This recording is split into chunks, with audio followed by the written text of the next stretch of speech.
देखिए जम्मू में कैसे धड़ल्ले से जो है वो गैर कानूनी कंस्ट्रक्शंस हो रही हैं और जम्मू म्यूनसिपल कॉरपोरेशन जो है वो चुप्पी साधे बैठा है। अब ये गैर कानूनी कैसे है ये मैं आपको पूरी एक्सप्लेन करके दूंगा। मेरे पास पूरी डिटेल्स हैं इसमें। Jammu Kashmir real estate regulatory authority 2016 के कानून की भी धज्जियां उड़ाई जा रही हैं। उनकी परमिशन के बिना ये सब हो रहा है और जम्मू म्यूनसिपल कॉरपोरेशन खामोश हुआ बैठा है।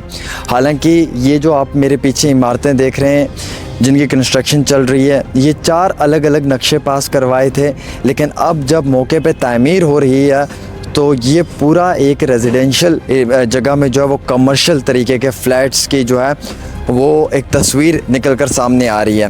हालांकि जब ये एक फ्लोर कंप्लीट हुआ उस समय भी जो है वो जम्मू म्यूनसिपल कॉरपोरेशन खामोश रही। जब दूसरे फ्लोर की परमिशन दी गई तो उस समय भी उन लोगों ने इस चीज़ को नहीं देखा कि इसमें कितना मेजर सेटबैक है। और उसके बाद ये जो मेरे पास डिटेल्स हैं मैं उसमें आपको प्रॉपर तरीके से बताने की कोशिश करूंगा। ये खसरा नंबर 346 है एंड 347 मिनी सेक्टर 2 बताया जा रहा है ये, और इसमें कानून की धज्जियां उड़ाई जा रही हैं। और इतना ही नहीं बल्कि Jammu Kashmir real estate regulatory authority के जो कई सारे ऑर्डर्स हैं उनके ख़िलाफ़ किया जा रहा है। और इवन इसमें जो बिल्डिंग बाय लॉज 2021 है उसको भी जो है वो बाईपास किया गया है।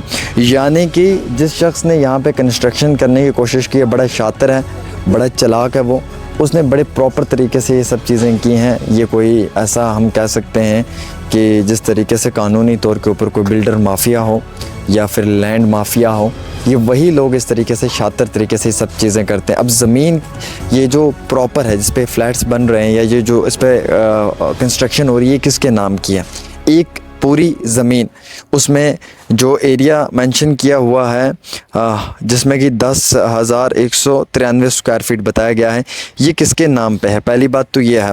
दूसरा इम्पॉर्टेंट ये है कि ये 4 अलग अलग अगर नक्शे पास हुए हैं तो ये 4 अलग अलग नक्शे पास होने के बाद किस तरीके से मौके पे जो कंस्ट्रक्शन हो रही है वो प्रॉपर एक ही सेम लाइन में हो रही है। और अगर ये 4 अलग अलग नक्शे पास भी हुआ हैं तो उसके बाद ये रेजिडेंशियल के लिए अगर हुआ है तो इसमें ये किस तरीके से कमर्शियल टाइप की जो है वो बिल्डिंग को स्टैंड किया जा रहा है। इसको क्यों नहीं म्यूनसिपल कॉरपोरेशन ने आके देखा कि अगर आपने 4 अलग अलग नक्शे पास करवाए थे तो यहाँ पे ये क्या बन रहा है। एंड मोस्ट इम्पॉर्टेंट ये रहता है इसमें जो सबसे बड़ी चीज़ है कि हम आपको ये भी कहना चाहेंगे 65% तक की कंस्ट्रक्शन की परमिशन होती है इसको लेकर, लेकिन 85% तक जो है वो की गई है, यानी कि 20% एक्स्ट्रा की गई है। अब जो एक रिपोर्ट लगाई थी आरटीआई की उसके मुताबिक ये बताया गया कि अनऑथोराइज्ड कॉलोनी जो है ये बनाई जा रही है सेल पर्पस के लिए, और जिसमें कि 500 मीटर जो है वो एक्स्ट्रा लिया गया है। 8 यूनिट्स इसको रिक्वायर होते हैं रजिस्टर करने के लिए Jammu Kashmir real estate regulatory authority के अंदर, लेकिन वहाँ पे भी इसको रजिस्टर नहीं किया गया है और ये मैंडेटरी होता है। लेकिन इसको जो है वो as per commissioner GMC public notice जो है प्रिंट मीडिया में भी वो आया है और DIP J5741 के तहत जो है उसकी धज्जियां उड़ाई गई हैं। और इस प्लान को जो है वो सेकंड स्टेज पे जब अप्रूवल दी गई है तो उस पर कई सारे सवाल खड़े होते थे। जब फर्स्ट कंस्ट्रक्शन की गई तब भी खामोश रहे, सेकंड कंस्ट्रक्शन की तब भी, थर्ड की तब भी, अब फोर्थ तक ही पहुंच चुके हैं। तो ये GMC जम्मू की हालत है। ये देखिए आप किस तरीके से चोरी से जो है वो Jammu Kashmir real estate regulatory authority को जो है वो बाईपास किया जा रहा है और किस तरीके से जो है वो रेजिडेंशियल साइट प्लान पे जो है वो जॉइंट कंस्ट्रक्शन की जा रही है। और जो पिलर्स हैं वो मेंटेनिंग मैंडेटरी सेटबैक है, उसमें जो पिलर बनाए गए इनमें भी सेटबैक जो है वो मैंडेटरी हो रहता है, लेकिन GMC ने इन सब चीज़ों को इग्नोर किया। और ये जो वायलेशंस हुई हैं, जो सब चीज़ें हुई हैं, इसमें कोई भी जो है वो कार्रवाई नहीं की है। ये देखिए ये हमारे जम्मू की हालत है।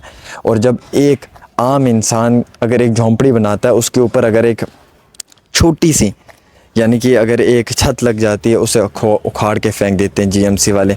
ये पीछे 4 मंजिल की इमारत बन रही है, हाँ पूरी गैर कानूनी तरीके से GMC की भी धज्जियां उड़ाई इन्होंने। Jammu Kashmir regulatory real estate regulatory authority जो है उनका जो एक्ट 2016 है उसकी धज्जियाँ उड़ाई गई, उसे बाईपास किया गया है। ये बिल्डर माफिया इतना सब कर रहा है और कोई भी इसका कुछ नहीं कर पा रहा है। दिन दिहाड़े ये सब हो रहा है और पता नहीं इतना क्यों फेवरेटिज्म इसे दिया जा रहा है, किन वजूहात के ऊपर दिया जा रहा है। ये बड़ी इंपॉर्टेंट चीज़ें हैं जिसके ऊपर डिस्कस होना बहुत ज़रूरी है। हम लगातार इसके ऊपर स्टोरीज टाइम टू टाइम करते रहेंगे और कुछ और भी अन्य डिटेल्स आनेंगे जो मैन कलेक्ट करेंगे हम ग्राउंड से, एंड देन उसके बाद इस पूरे स्कैम को एक्सपोज करेंगे। यह हमारा आपसे वादा है।